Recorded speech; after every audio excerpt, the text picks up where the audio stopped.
Alors devenir mère, c'est un grand bouleversement qui peut entraîner des souffrances, des angoisses, et c'est d'ailleurs dans ces moments-là que la dépression postpartum, souvent confondue avec le baby blues, peut se manifester. Donc concrètement, Élise Marsante, de quoi on parle quand on parle de dépression postpartum ? Alors déjà, je vous remercie de poser cette question sur la question des deux notions différentes, le baby blues et la dépression postpartum. Ce sont vraiment deux notions à séparer. Il y a encore aujourd'hui un amalgame énorme sur ces deux notions et malheureusement, c'est ce qui empêche une prise en charge précoce et ce qui empêche les parents de dire ce qu'ils sont en train de traverser. Le baby blues, c'est 50 à 80% des jeunes accouchés. Et ce que l'on peut en retenir réellement, c'est que ça ne dure pas et que c'est supportable. On peut entendre aujourd'hui parfois un professionnel de santé dire « Ah, c'est un petit baby blues à 6 mois de la naissance ». Non, ce n'est plus un petit baby blues. Un baby blues, c'est 10 jours maximum. Ensuite, vous êtes dans autre chose, qui n'est pas forcément de la dépression postpartum, qui peut être autre chose, mais qui peut en être.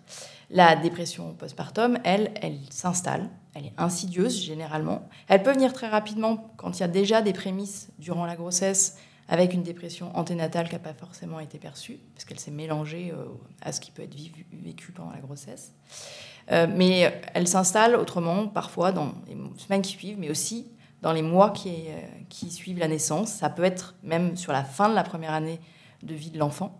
Et pour certaines, ça va perdurer bien au-delà, parce que justement, ça s'est révélé bien tardivement.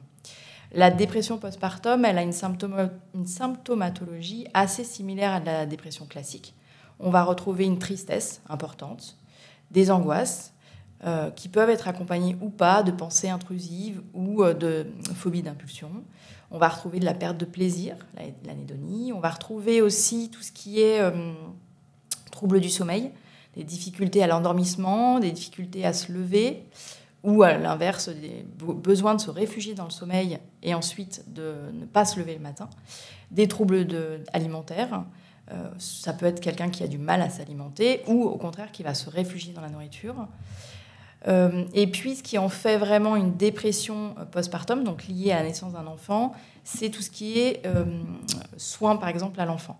Chez un parent qui est concerné par une souffrance psychique périnatale, vous allez retrouver une difficulté dans les soins par exemple. Ça peut être un parent qui a du mal à s'en occuper, qui peine à faire du lien, pas toujours, mais ça peut être le cas. Et donc dans le soin, ça va être quelque chose de robotique.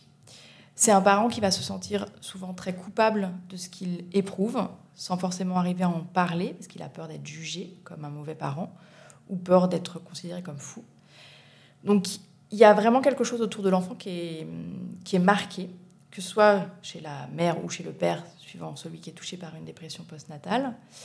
Ce qui est important à retenir, c'est qu'une dépression postpartum, elle impacte la femme ou l'homme concerné, le bébé et la famille plus élargie.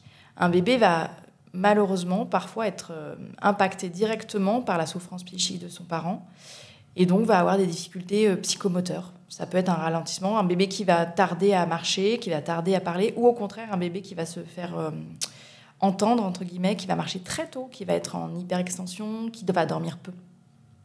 Voilà, donc il y a vraiment quelque chose qui se joue à la fois sur le parent lui-même, en termes de symptomatologie, et à la fois avec l'enfant.